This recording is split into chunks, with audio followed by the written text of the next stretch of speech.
Hello, everyone, and welcome back to the Man United Agenda. And it's Friday night. It's that feeling. And as always, we're always joined by a action-packed panelist. So, guys, welcome.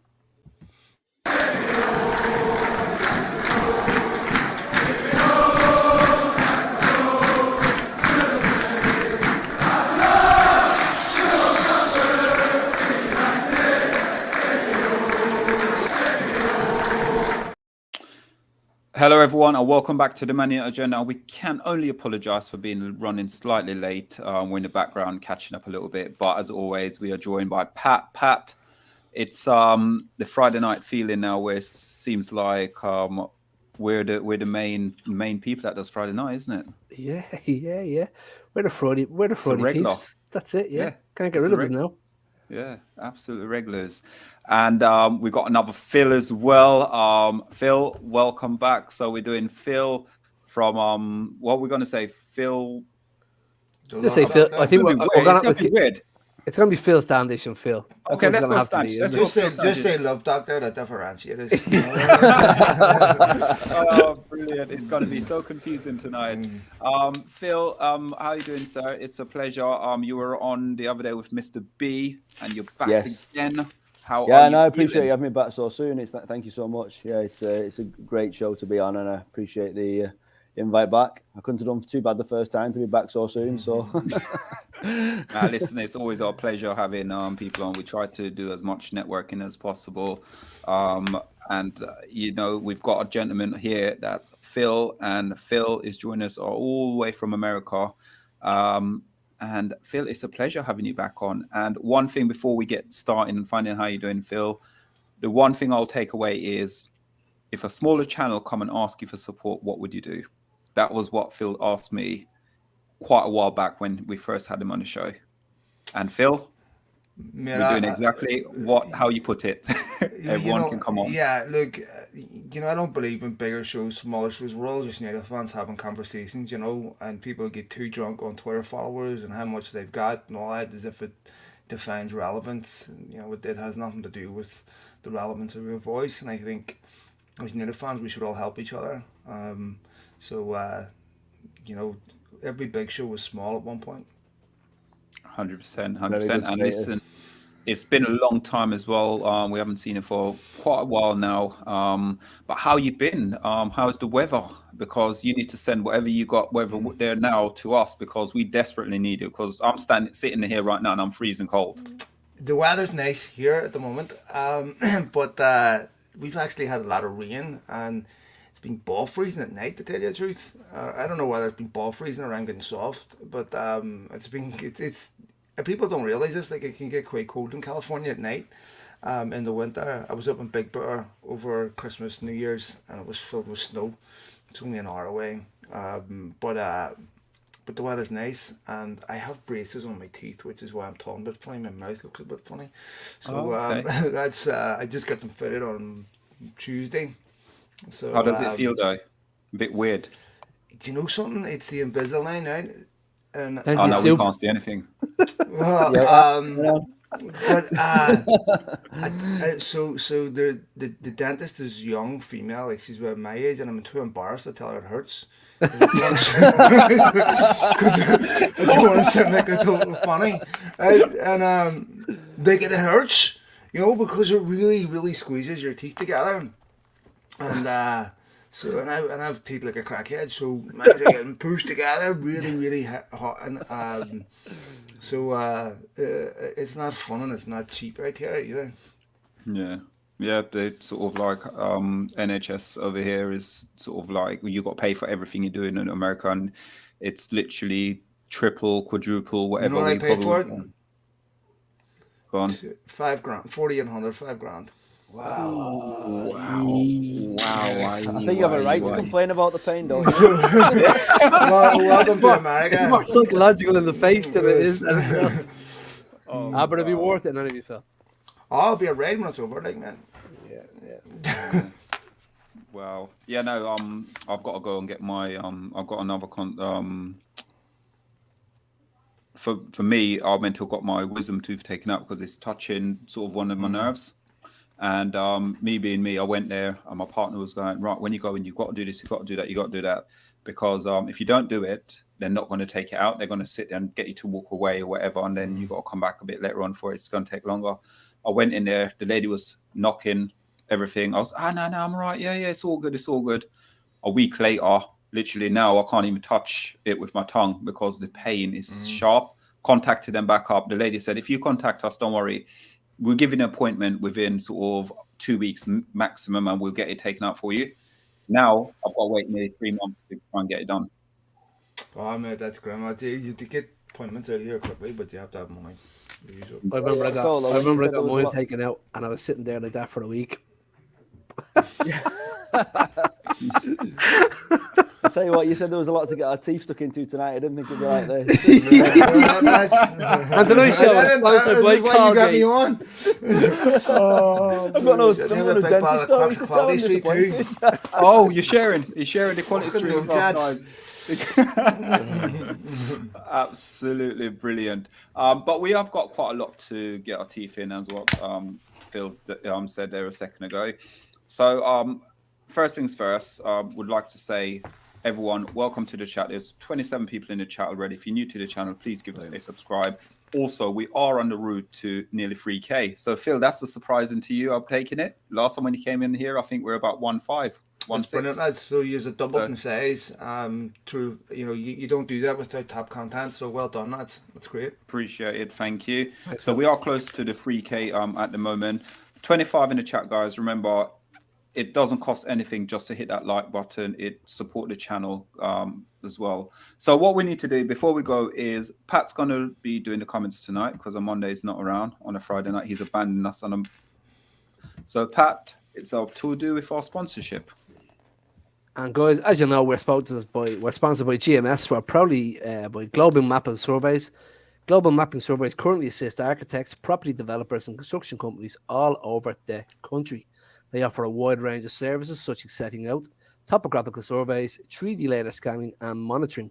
The link is in the description below. Thank you so much for doing that, sir. So let's remove that. So let's get 27 in the chat, guys, and everyone in the chat as well, please get involved. We've got both Phils on at the moment, so we can ask them as many questions as possible. But before we do that, what we need to do is we need to go through some of these comments quickly, please, Pat. So big shout out to Bobby K, always nice and early in the live chat. First one always, isn't he? First, always showing a bit of love. Yeah. We have Mick from the MUFC Realist TV. It's Friday night agenda night. I hope I am not too late for the party. Green and gold, we're nearly getting sold. Glory, Man United. Good luck with the show. Lots of love, Mick Ruby. Fair play to Mick. Big up. We have Edward French in here saying, big up, guys. Our man, Matty Bassett, saying, big up. Evening all. We have our man, Vincent Bullock. Vincent, hi, guys. Rich Sports in the house. Hi, all. Robbie Norman, fellow brother, and big up, lads. And hello to Machara Phil. Sorry, now I'm going to keep up all these. We have T2, the Izzo, saying, hi, guys. I was wondering about Phil's view on the current state of play regarding the sale of United. I'm starting to suspect there are not as many buyers as expected. So we will get to that in a minute because that's going to kickstart our show. T2, the Izzo. So thank you very much for that. We have Talk Football on Twitter. Good evening, Solo, Pat, and Bo Phils. Great humour. Have a top show. Thank you very much, Talk Football. We have Mark Gemini. Good evening, all. Fair play to you, Mark. Where's this news of Radcliffe coming from? Well, we'll get into that now in a few seconds. We will, Mark. Yeah, we shall. And then we have one more from Mark. Any news on Phil Jones will leave. I should get into that. Leave Phil Jones alone. I swear, yeah. People watching the show yesterday, when I mentioned Phil Jones, everyone was like, "What the hell am I talking about?" But Phil Jones, I do still like him. But guys, 44 and 45 in the chat. Pardon? I'm glad you said that. I mean, the guy lost his career with the injury. Didn't pick any of this. I mean, yeah, you can sack him tomorrow. You're not getting Kylian Mbappe if you sack him. You know, it's not like all of a sudden, they're going to be in a wonderful place if they get rid of Phil Jones. Truthfully, it's a tragedy what happened to the lad. And Phil, I'll ask you a question, right? This fella had his own testimonial and chose not to have it. Yeah, because of it. And people still pick on him. Honestly, I find it completely distasteful.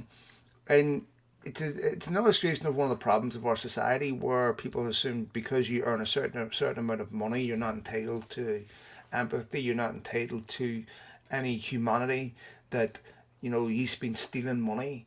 None of what happened is Phil Jones's fault. If you could go back to Phil Jones's, you know, when he was 21, and ask him, would he like to have a career that was injury free, or would he like to have this career? You know, there's no question that he would like to have a career injury free. The potential that he had, you know, as a young player was great. And I think it's really, really sad that so-called United fans will turn on our own players. A guy who's, it's not his fault that he's in this situation. And you need to give him a new contract. You know, Ben, I don't think that's indecent. I think that, you know what, it's okay. If he still feels like he can play, I don't think he'll get another one. But it's like they took this money personally out of fans' pockets and paid it to Phil Jones. I mean, when you want to talk about waste of money at United, Phil Jones isn't even in the top 100.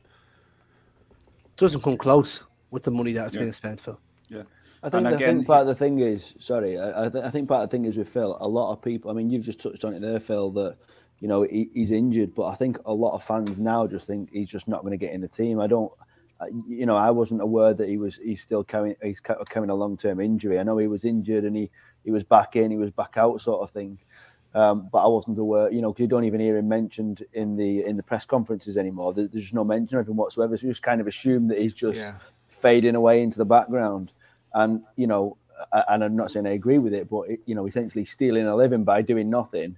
But if he's injured, I think that's really important. The fans do know that, because, as you say, you know, if that's your career taken away from you, it's completely out your own hands. And we've seen, you know, all right, it's always memes and stuff of his face in like random positions and things, and he's throwing his head in where a foot's getting kicked, sort of thing. But he does give his all. He always has done. And when he came from Blackburn, he was the signing that everybody wanted. 18.6 million, I think it was. I was absolutely buzzing when we got him. He was going to be the future, sort of thing. And it's a shame it's not worked out for him. It really is. Phil, it's also really common in Premier League clubs to have insurance on injured players, so that when they're out injured, insurance companies cover their wages and everything else, and they buy that collectively for the whole group.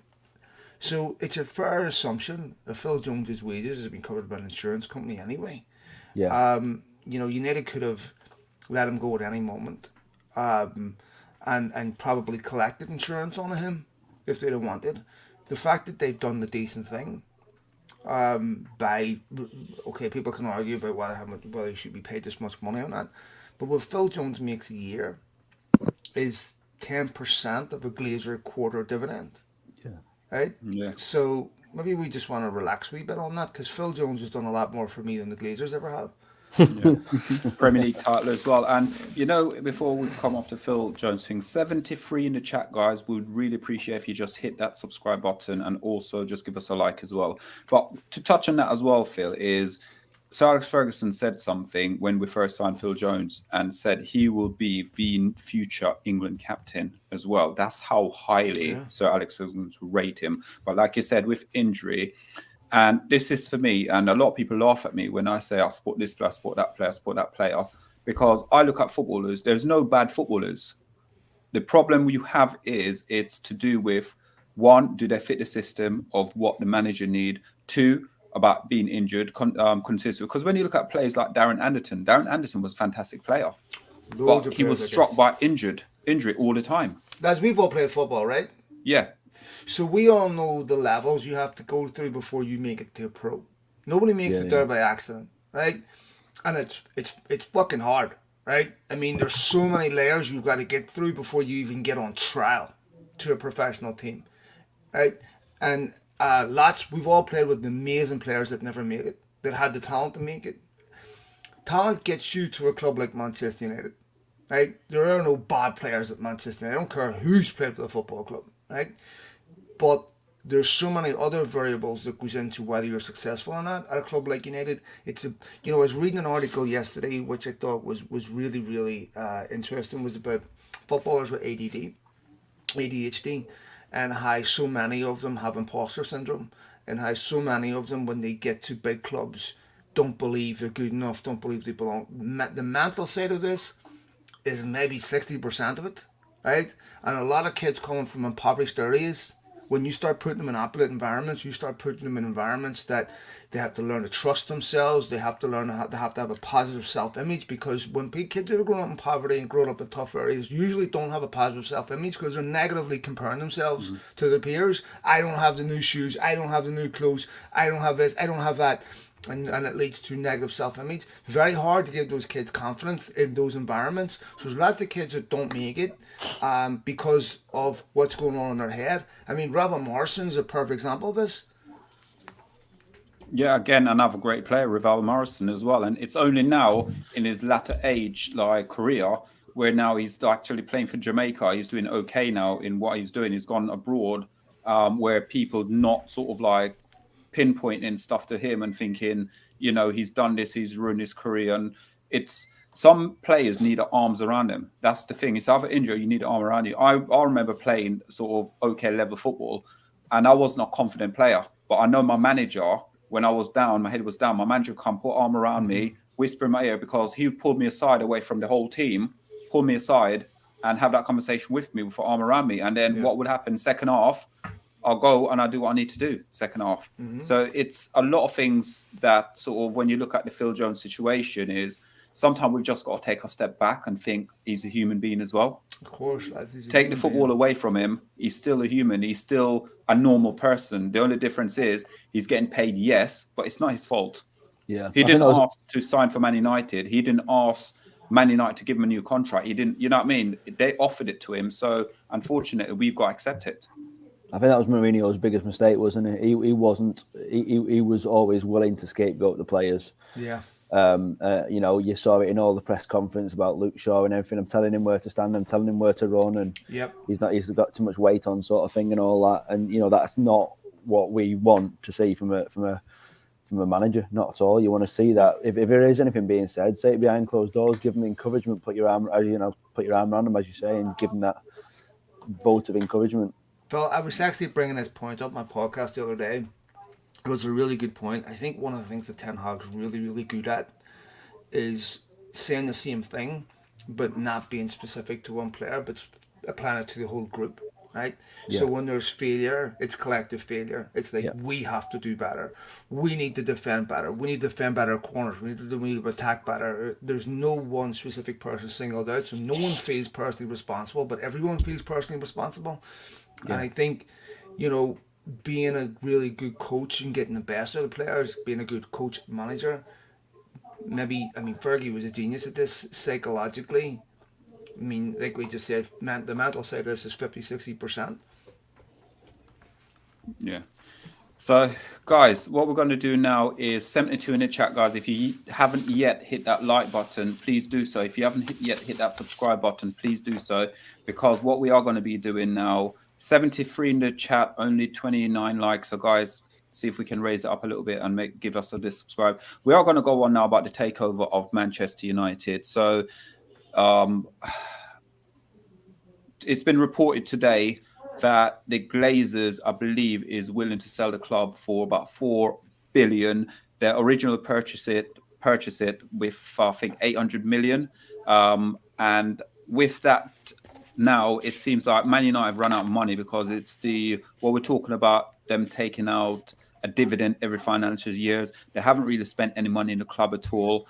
So the first one I want to do is, Phil, if Man United, obviously now we're saying you'll know a bit more than we do, because you sort of probably get a better source from what we will be getting.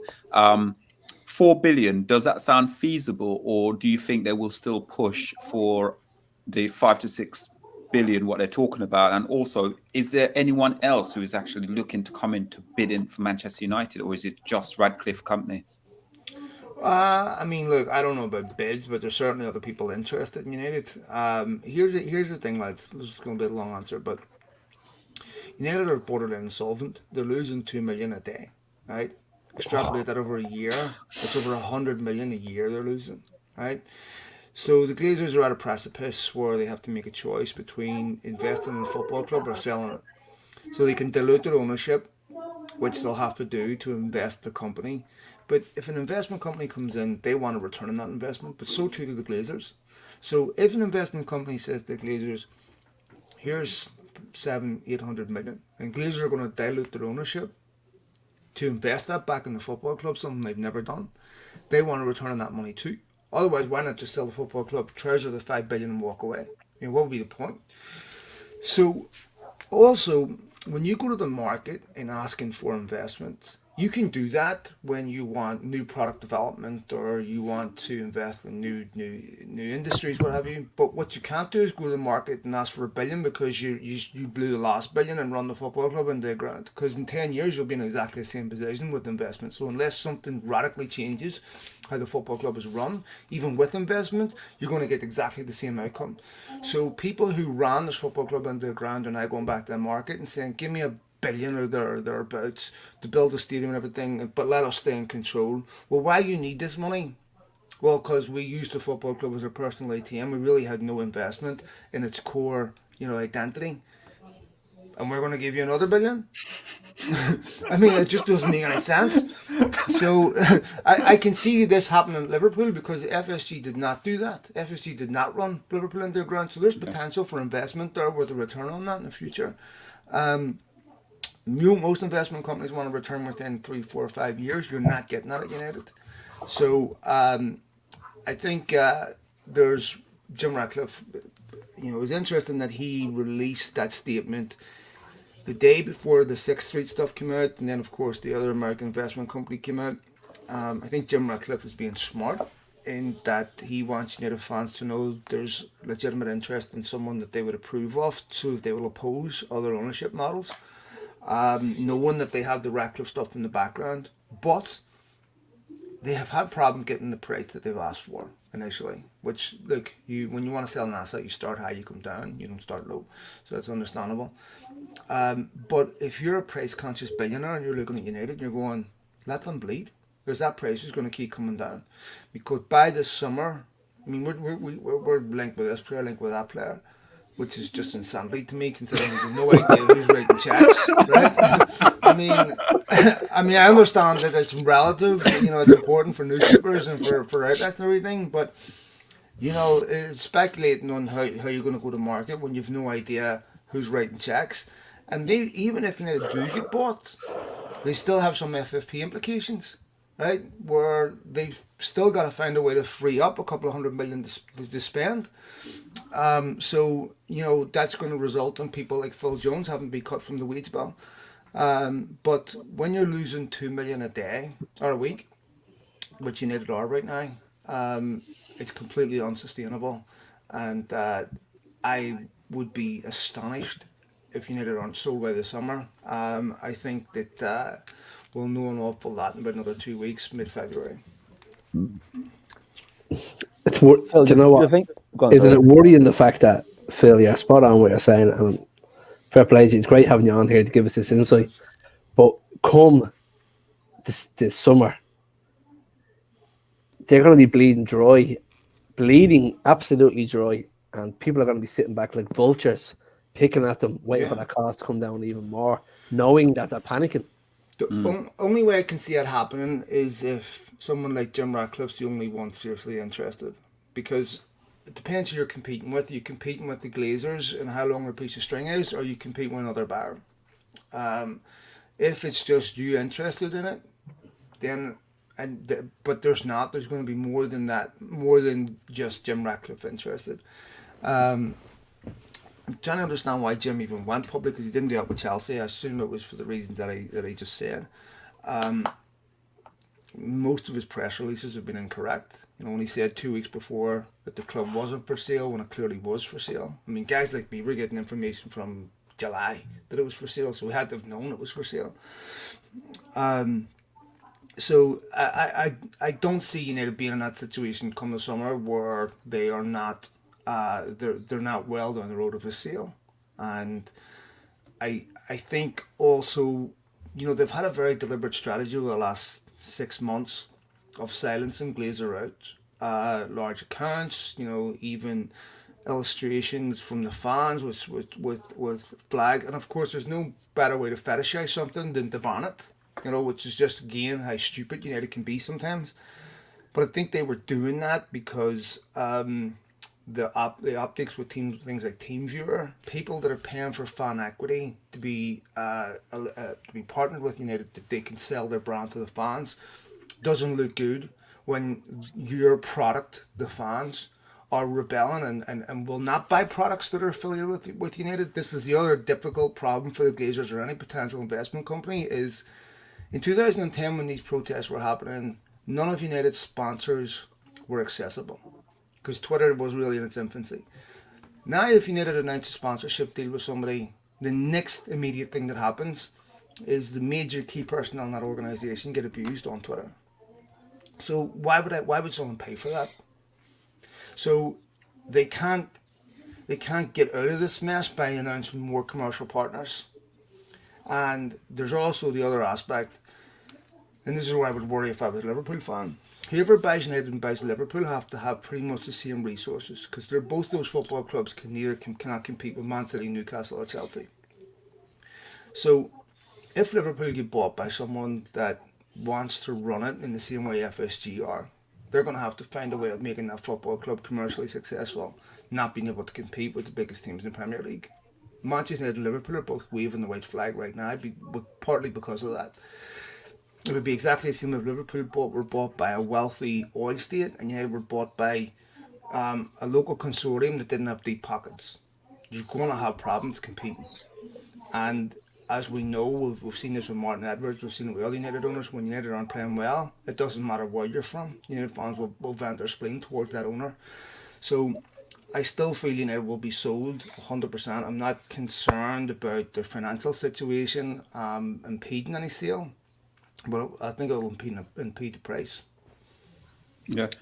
Phil, you did want to ask on. Yeah, there you go. Yeah, I was just going to say, do you think, Phil, that obviously you say 2 million a week, that's a lot of money. Mm-hmm. Do you think that is based on advertising, on losing sponsorships, on people, on sponsorship deals pulling out that's rumoured to be in the media sort of thing? Or are they losing it in other ways? They're losing it across the board. I mean, look, they've lost revenue from commercial partners, from, of course, not qualifying for the Champions League. They haven't sold well. They still owe a lot of money on signings. They still have huge debt repayments, interest repayments.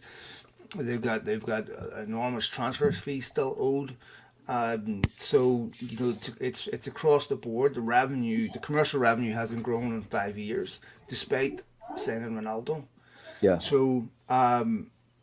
So they're really at a precipice commercially where there's nothing more to squeeze out of the football club until they start winning trophies, and that's a hard line to get over. So they've really maximised the exploitation of United's history. The problem is, up until last season, the current situation overshadowed their entire history so much it was impossible to do that because the sentiment towards United was so negative. Ten Hag has helped fix that, but the problem is they no longer have the money to support Ten Hag.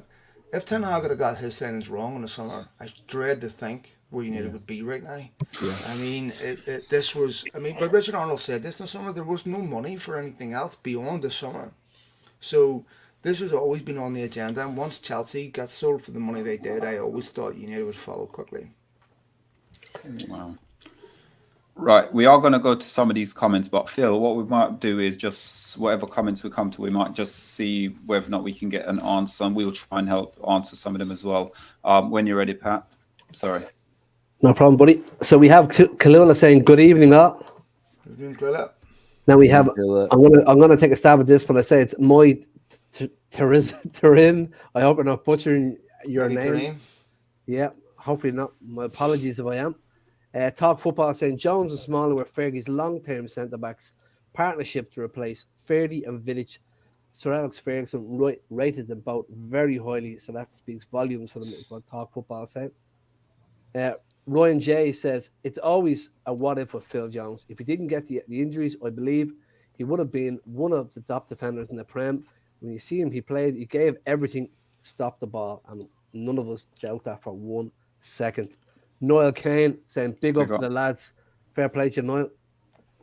We have Brian Smith, Ledley King, arguably one of the best defenders of the generation, yet a career destroyed by injury, and that's a very good point. Very good point, Brian. Brian Smith again saying, Jones has been easy target for the wider failures of the club. That's something that Phil touched on earlier, so that's fair play to you. Bill Badjo in the comments saying, happy Friday, people. Happy Friday to you too, Bill. Mark Gemini is saying, all the players you've mentioned moved on to their space to rebuild their career, and look at Smalling. He left and rebuilt his career. But in fairness, Mark Gemini, I say he's one of many who went on to improve himself. Not all of them always did. Would somebody else pronounce this name to make sure I don't make a mistake of it again? It's Mifzen. Mitson? I'm going to stick with Mitson. So I'm going with Myth, MYTHZERN, Mifzen. I'm going to say Mitron. Hello. Have you spoken about the takeover, or is it coming? We're going to get to that now. Yep, there you go. We're doing now it. We have North Gamer 1. Hello from Norway. Big up. Thank you. Welcome. We have SJX10 Gaming HD. Ratcliffe wouldn't be a good owner. Failed at FC Lusenry and Nice. Now, there's a bit of a difference between Dev Club and Air Club and the financial. Quick one, actually. For Phil, I was listening to ESPN, and one of their financial expert was on the other day, and they were talking regarding would he be a good owner for Manchester United or not. And the way he was coming across, not sure. He was saying he's not 100% sure because with Nice, he bought them back in 2019, spent about 200 million on them, and it's basically. He's got, I can't remember who he's got. He's got someone who's looking after like the football side of it, but he's not a football person. Yeah. And they finished like 8th, 9th, 5th, and 9th again in the league. I think when he took over Nice, they had an expectation that it was going to be a la PSG. They invested in younger players. They were in a French Cup final last season. From what I can read, these had an up and down relationship with those fans. Which is pretty typical. What I would say is that Jim Ratcliffe deserves the same scrutiny as anyone else. And there shouldn't be an assumption that just because Jim Ratcliffe's going to buy the football club, everything will be rosy. I mean, he's a ruthless guy. He's got environmentalists after him. He's someone that, didn't achieve his personal success by being a particularly nice guy. I mean, that's just goes part and parcel with making that type of money, is that it's usually through some level of exploitation somewhere. So, I would be in favour of Jim Ratcliffe being scrutinised in the same way everyone else would. I'd want to see Jim Ratcliffe's manifesto before he took over. Anyone that is taking over Manchester United and not bringing the fans in as a part of that process would concern me. And I know there has been an initiative recently where United and Liverpool fans were willing to work together. What I would say on that is, first of all, football fans need to understand the power of their collective voice. To slightly criticise that initiative, United fans warned Liverpool fans for a long, long time when the Glazers took over that whatever precedent they would set at United would soon visit their club. But they mocked United fans for being taken over by the Glazers. But now it's in their personal interest to not do that. They want a collaboration. Well, I'm all for collaborations. I think football fans need to understand how powerful they are. But it also deserves pointing out that, not just the Liverpool fans, but other fans, that you need, regardless of how you feel about Manchester United, whatever ownership model exists at United, if it's pernicious and if it is mired in greed and still legal, then expect it to visit a club like Liverpool soon, and it did, through Hicks and Gillette. So they're a bit late to the table, but I think football fans need to put their differences aside. Yeah, thank you for that. Sorry, again, 007 in the building, big up. Sorry, all up to you now again, Pat. Sorry. No problem, gentlemen. So Mick is on again saying the Glazers are bad business owners in the current situation. They have no other option than to sell. FIFA Fair Play has caught up and did a report on this. The Rain Group will drive the price up. So this is one comment that I seen earlier on, and I'd probably throw it at you, Phil, see what you think about it. He says 4 billion, that's actually a good price when you see it, what Chelsea went for. Whoever buys us has to upgrade the stadium, the facilities, but who's willing to part with a couple of billion to do that? And what springs to mind was I'm not going to get the figures exactly right, but did Chelsea sell for something like 2.4 million and it was 1.6 million in debt Sorry, 2.4 billion. Yeah. Small club. Yeah, I know. Yeah, it's not Shelbourne Rovers. So is it 2.6 billion and it was 1.4 million in debt, and then he went for something like 4 billion? Was it something like that in the end? And are Manchester United in a similar situation where our debt will come into the cost of the club, and that's what our overall cost will Well, be? yeah, I mean, look, every budget club's going to pay off the debt. That's Yeah. going to be a prerequisite, 100%. Chelsea was slightly different in the sense that there was the deadline imposed on a sale. So it was easier to make that sale happen. It also happened in a different financial climate, right? Inflation hadn't really hit yet. So since then, we've had 2 interest rate hikes from the Federal Reserve in America, which affects heavily how the Glazers borrow money. We've also got Everton for sale. We've got Liverpool for sale. Right, this wasn't the case in the summer. There's other Premier League clubs available at better prices than what you could buy United for. United have had multiple offers over the years to be sold, to be bought. You know, the Saudis offered United to buy United a couple of times. So where the market is at right now means that it's a bit more challenging. If the Glazers had us sold in the summer, I think they'd have got easily 6 billion. Oh. I think it's also sad that FFP only catches up now. FFP should have caught up with the Glazers 10 years ago. Right? Any effective FFP that doesn't take debt into consideration and not allow these clubs to have LBOs and what have you really isn't fit for purpose. And FFP's had no legal teeth. I mean, City have ignored it. So, you know, it's a convenient excuse. And, you know, the Glazers, Berlusconi, everything wanted FFP brought in to stop the likes of City pushing the price of mediocrity up, pushing the price of players up. You know, they're hoisted by their own petard in some ways. Is there a model that is this? I don't know if this is true or we just heard it. Is there a model? It's on a FIFA Fair Play or the Premier League have implemented it that Premier League clubs now have to learn. They call it the Glazer effect. The Glazer effect. To not that name. I'm not too sure what it's called. It's the Glazer rule. It's called the Glazer rule. Is it like the Glazer rule that clubs are not allowed to be bought by a club like the Glazers again? Is that actually true, or is that just something that maybe it's circulated? It was part of the Chelsea. So Abramovich actually insisted on this clause. It wasn't implemented by the Premier League. Oh, wow. A Glazer clause. So the question mark is, will a regulator who's about to be appointed bring in new parameters that will prohibit that type of sale? I mean, there's other clubs in the Premier League that have been bought, or in England that have been bought by LBOs that are not in good shape. So I suppose technically you could have something similar, although I don't see the Premier League. For the Premier League to be a commercial successful entity, they need a strong Manchester United and Liverpool. So it deeply affects other football clubs. This is why you have in the NBA and the NFL, you know, you've got owners can vote other owners out because it's all collective bargaining. So one bad franchise affects the rest of them commercially. Well, exactly the same things happen in the Premier League. So when you have United that are a mess commercially, one of the things that really hurts is, or we need a mess on the pitch, is the ability to sell Premier League games a la carte through individual streaming rights, because people don't want to pay to watch. A crap Manchester United. You've seen an article that the Athletic did. I can't believe they did it, but anyway, about how much illegal streaming is costing Premier League clubs. You know, I don't know how they've scaled this cost, but in the 3 billion.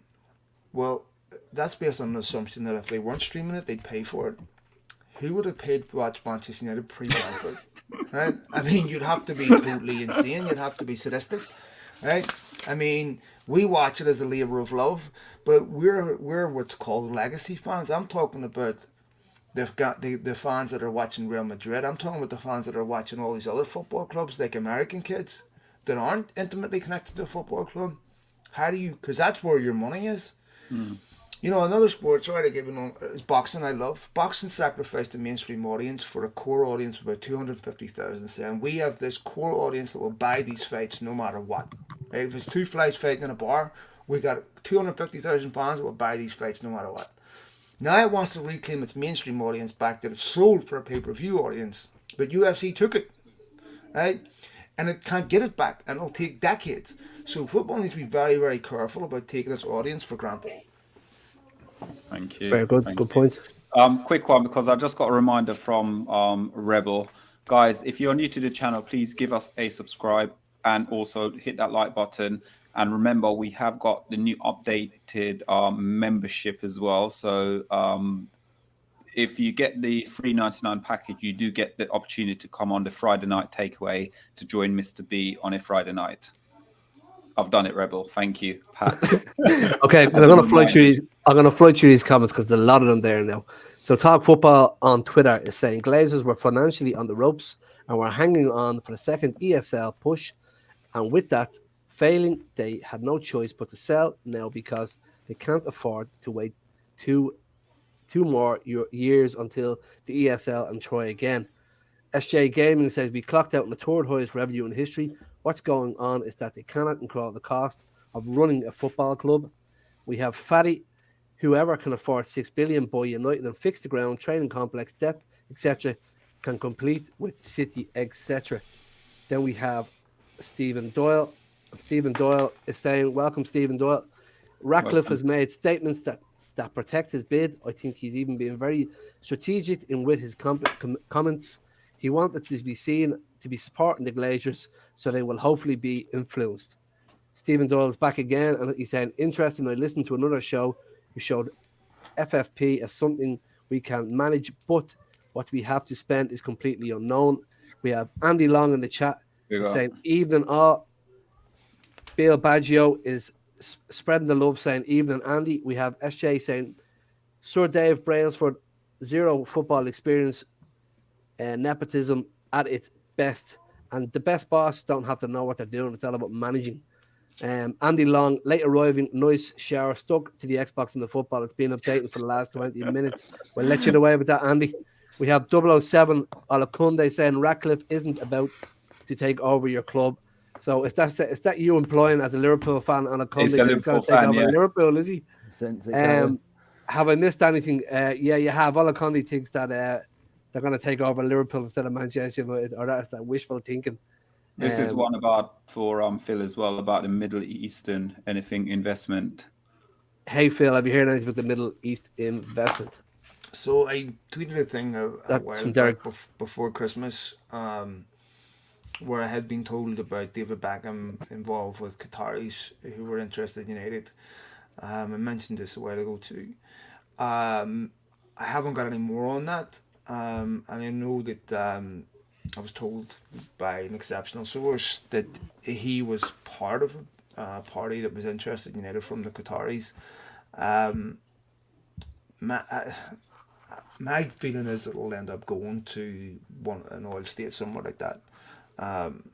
But I feel in the end Jim Ratcliffe is too sensible a businessman to overpay that much for United, where I just want to correct something where an individual said if they can afford to buy United and buy and pay for all this debt, you know, they can compete with City. Well, Stan Kroenke owns Arsenal. Now, Stan Kroenke's wife is the heir to Walmart. Walmart has a bigger budget than about half the world's countries, right? So she could afford, or a bigger revenue generation than half the world's countries' GDP. She could afford to buy every Premier League club if she wanted, and right. That's not to mention Stan Kroenke's money, right? So just because you have the money doesn't mean you're going to spend the money, right? This is why I'm talking about manifestos. Jim Ratcliffe has the money in OFFP to spend more than he does in Nice. Right? This is why manifestos matter. Where, you know, one of the worst things for the Glazers was that first interview they did, where they made all these promises they never kept. They were constantly reminded of that. So whoever buys United will have the disadvantage of never doing this to United fans again, who are going to ask for receipts up front. That's fair play. That's fair play. Yeah, good point. So we have Can they Alaconde's. put, sorry, can I just ask- Go ahead, Phil. Phil, can they put something into the sort of purchase of the club that you must adhere to this sort of, if you buy us, you've got to spend this much a year, or you've got to put this much percentage in. You can only take I mean, obviously, all the taking out of the money is the big problem. The Glazers have been taking money out left, right, and centre. Everybody knows that, giving it to the sister, their aunt, their cousin, everybody sort of thing. Everybody's part of the finance, silent partners and all that. They're all in it, but there's got to be something written into it now, as you say, with the Glazer rule or whatever it is, if it's Abramovich, where they cannot do the same thing. And there has to be a commitment to the club, not letting it go to what it has. I mean, we've seen lower league clubs, championship clubs, where they've been bought out and they've been gone to nothing because they weren't managed correctly. There's got to be obviously one much bigger club than like the likes of Bolton or whatever who was in that Derby situation. County has just introduced that as well. I think Smaller club, greater. What protection? Yeah, so I think, Phil, this is really a question for a regulator of governance, because really where United were failed was through football governance, and the lack of legal teeth in football governance. If you come to the NFL, the type of ownership model that United have is illegal in this country. You can't do it. And this is a result of, NFL owners coming together and saying, we don't want this is bad for the league. We had a situation out here in the NBA and with the LA Clippers owner was caught, was one of his messages, released an audio recording of him being extremely racist towards some of his players. The rest of the NBA owners forced him to sell his franchise, right? Because, like what I was talking about earlier, the commercial impact on the league as a whole. There are very strict rules on how they compel owners to behave. This is what football needs. Football needs real governance. It says, well, I'm not going to guarantee you're going to get 100 million every summer to spend or 200 million, because that number changes so much. When the Glazers came in, I remember them promising 20, 25 million a year. 5 years later, that number was irrelevant. They needed to spend 50 million a year, 70 million a year, because inflation and everything, the price keeps going up. So you're probably not going to get a guarantee in terms of a hard number of investment every year, but you have to get a hard commitment on making sure the football club is run consistent with its values, that all you can really say is that you compete with our rivals. We don't need a hard number of years, but we need to make sure that, I don't want a Todd Bowley situation in United. I don't want Eric Ten Hag losing control of spending and some idiot coming in and buying players left, right and centre. That United are in probably the best football health they've been in a long time. So I think it's a combination of governance and it's a combination of football fans saying, this is why I think our collective voice is really important, saying if we aren't going to get protected from a regulator or something, we will respond by protest. No new owner wants that. So I think that given how the Glazers have been ousted, anyone coming in will realise that they're going to have to calibrate their behaviour accordingly with United fans so that they don't get the same response. Do you think they're going to want to come in and make one stellar signing to sort of win the fans over? No, I think that it depends. Like, obviously, anyone buying a football club, it's an ego trip. There's no question, because there's a billion better investment in football. Yeah. So you might get some of that. You might get someone coming in saying, you see us everywhere. I want a superstar at my football club. I'd really be worried about that. Because we've just had 10 years of that. We've just had. Yeah. You can't appease fans with signings. How do I put this in crude terms? Having a wank doesn't make you happy. It brings you pleasure for a short period of time, right? But it's over quickly, and that's what happens with new signings, right? Feels great for a minute, but when you lose the next game 3-0, the sugar high of that signing's already gone, right? Yeah. You can only appease fans on the long term by getting it right on the pitch. Look, United won the league in their last season under Fergie. How many stars were in that team? Right? I mean, I remember getting frustrated. United wouldn't sign a midfielder for 5, 6 years. No matter, it didn't matter if they were winning leagues. I wanted them to sign these other players, but you were content because you were winning titles. Ultimately, that's the only way to appease fans. Yeah, of So course. I think once you get into the gimmicky metrics of we're going to make this signing, we're going to do that signing, we're going to do this signing just to appease fans, does it really appease them? Because as soon as that signing's done, 48 hours later on Twitter, they're looking for the next one. Yeah, true. You know, Yeah, but it's a fair point, mate, because United have been trying to do that for a decade. Thank you there, Phil. Thank you. Sorry for that crude That's analogy, lads. keep going. No, we've got one or two more. We're going to fly at you, and then we are going to go into the Jadon Sancho. Will he or won't he make an appearance tomorrow? Which just one or two more, and then we'll go into the Jadon Sancho one. We'll Cool, only do yeah. Jadon Sancho for a few minutes. So we have a Henry in the house saying, brilliant video. Keep up the brilliant Thank work, you. lads. Thank And then you. we have Robbie Norman saying, leverage takeover can't happen anymore. Big up to our man, Robbie. Want to go down here, and we have Sean Hamill saying, any chance of new ownerships assist the depth goes without buyout. We have Rebel saying that, with all due respect to Nice, Jim treated that club like a Robin Reliant, whereas United is a supercar in need of refurbishment. We have Stephen Doyle saying, this whole process has shown that no matter what the owner, the fans will take the issue with them. Let's get rid of the Glazers as they've proven a disaster. We have Vincent Bullock saying 2-1 to United for the under-21s. Thanks for the update, Vincent. We have Senior Nest Lopez. Hello, everyone. Phil speaking the truth here. Thanks very much, Lopez. And then we have Zoe Media House in the house. In the house. Even all, hope you're all well. And I'm going to wrap it up on the last one here, saying from Michael Hill, because he hasn't. Oh, sorry. Michael Hill said, if I was a billionaire, I'd buy everything for 300 million and put a supermarket on the pitch. Well, they're about to get a new stadium, so I think they care. Brilliant. Phil, absolute great insight there. Thank you so much for that. Absolutely brilliant insight. Guys, 80 in the chat at the moment. If you're new to the channel, please just give the channel some support. We are on the road to 3K subscribers, and also we've just updated our membership as well, guys, so go check that out as well. Okay, so what we're going to do now, we're going to go with Phil, and we're going to ask Phil this whole thing with Jadon Sancho is, and I think Phil, you said it earlier, how Ten Hag has come in and dealt with the players in sort of where he blames technically the whole team rather than individual, but at the same time, when you look at players like Marcus Rashford, when you look at players like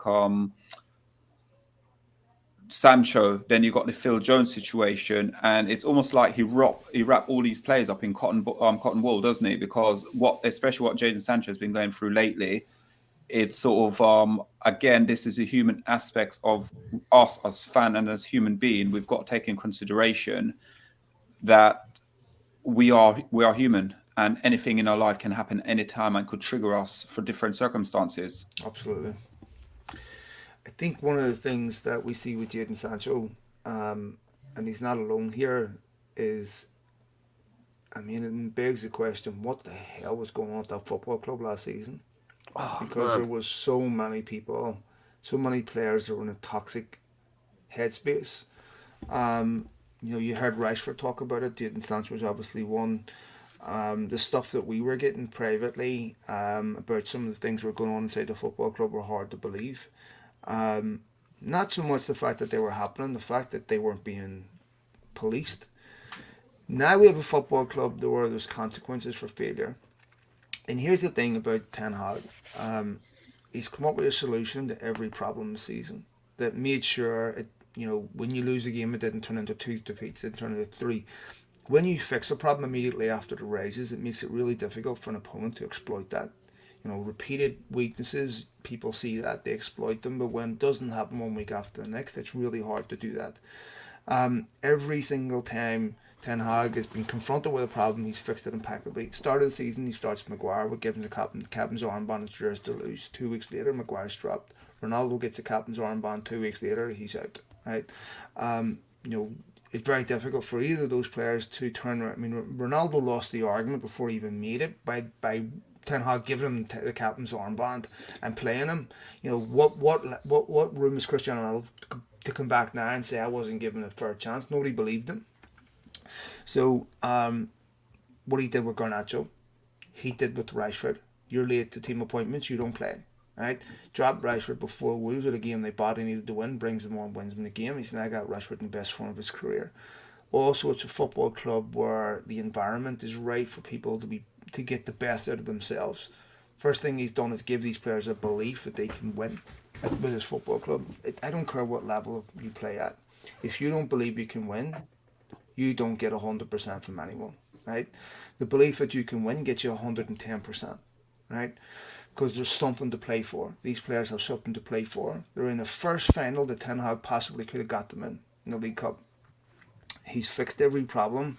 Jadon Sancho clearly has problems that extend beyond football, and I'm certain that if Ten Hag wasn't there and United were in the same position around last season, I have serious concerns for Jadon Sancho. But I think he'll play against Reading, and I think this break will do him the world of good. Yeah. Sorry, go on, Pat. I was going to say that what he's done, especially what you're saying there, Phil, if you think about it, and all these players who have come out sort of publicly and actually spoke about what they're going through, you've got to then sit there and think to yourself, what the heck's going on? Because also, I don't know if you saw the Jesse Lingard interview, and I don't really and truly get emotional about stuff, but I was tearing up because when he was talking and the way they treat him at the football club, it was nothing but sort of embarrassing. It was unhuman the way they went on with him at the club. Mate, there's a lot that people know they can't say because they have to, people entitled to certain levels of privacy. But I think it's an absolute disgrace, and I think this is also a problem with having absentee landlords that aren't present at the football club, whose incentives with upper management is based solely on if you look at Ed Woodward and Richard Arnold were the most highly compensated people in their position in the league. That means by some metric they were successful to the owners. The only way they were successful was certainly had nothing to do with football. So when you incentivize people for individual success, and I'm not just talking about the staff at United, the upper management, I'm talking about players. You have players and you want to build them into individual brands. They're going to come with PR teams. As soon as something goes wrong inside the dressing room, they leak against each other. Not my client's fault, not my client's fault, not my client's fault. I mean, if you come out and say something and you have a big account against the player, and it's quite pointed, there's a fair chance you're going to hear something from one of the representatives. A lot of that is stopped now because there's no need to leak against each other.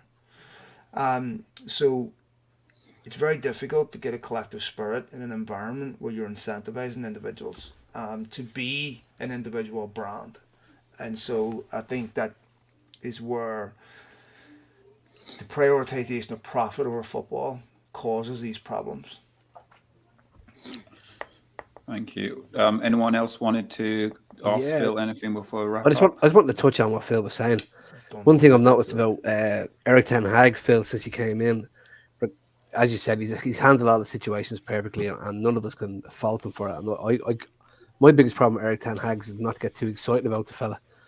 But even when he comes out in the interviews, he never once slates the players' performance, as in them individually. He comes out and says, if they want to be winners, they have to act like winners. Smart. He's not saying they're bad players. He's not saying they're good enough. He's talking mentality all the time. If you want to be winners, you have to do this. You have to do that. Never once as he came out. It's never. Mourinho was always I. Erik Ten Hag is we. And it's just that's it. He's David Moyes mentality. Look, for United, Pat, it's always about what happens next. Yeah. It's always been the problem. It's not about when they get close. They've been close before. I mean, Solskjaer had United top going into December. Yeah. How many semi-finals did Solskjaer get United in? Finals. They finished second. When you look at the 2 seasons they finished second under Mourinho and Solskjaer, what they did those following summers cost them. Right? It's always what happens next is being the challenge for United. So when you usurp power from a manager, like is going on at Chelsea, where you have no control over recruitment, it makes it really difficult to discipline people that you have no power over. So, you know what, I'm going to boot you out of this football club like Arteta did with Aubameyang, and he was completely supported, and look the consequences. When you want to do that at Chelsea, you do that at United, you get pushed back because, wait a minute, this player's worth commercially too much to us. You'll go before the player goes. So inevitably you fester this environment where it's adversarial because not everyone gets that rope. Some do, some don't. All, you know, if your commercial value transcends your football value, you stay. We saw this with Rooney. A lot of the problems at United are repetitive. So what we're going to find out is if they can overcome their own acrasia and fix these problems. That is really going to be the big question. And so far it's been positive, but it's all about what they do next. And for United to win the title, they have to get new owners, because what they need to do next, the Glazers aren't capable of funding. Thank you. Guys, 56 in the chat, and I think this time for us, that hour has flown well past quickly. Guys, just to let you know that there is another show on at 10 o'clock. It's the Friday night takeaway. So just make sure you go over there and tune in if you yet have not seen Friday night takeaway. It's going to be regarding Manchester United halfway season, I believe it is, Phil. Yeah, that's right. I think halfway. it is, yeah. How about, you know, where United are up to this season, feedback, what you think they've done, etc., that kind of thing. Yeah, brilliant. But guys, listen, there's 59 in the chat. Sorry we didn't get through every single person's comment. But what we need to do is, Phil, thank you so much for coming on. Let's Thank find you out and let the people know in the chat where they can find you. Depends what day you're looking for me. On the weekend, I don't want to say. No, you can find me at Malacans, Malacans, or at Beyond the Pitch podcast. So thanks for all your support, downloads, and thanks for having me on, lads. Absolute pleasure. It's always a pleasure, as always, having you on.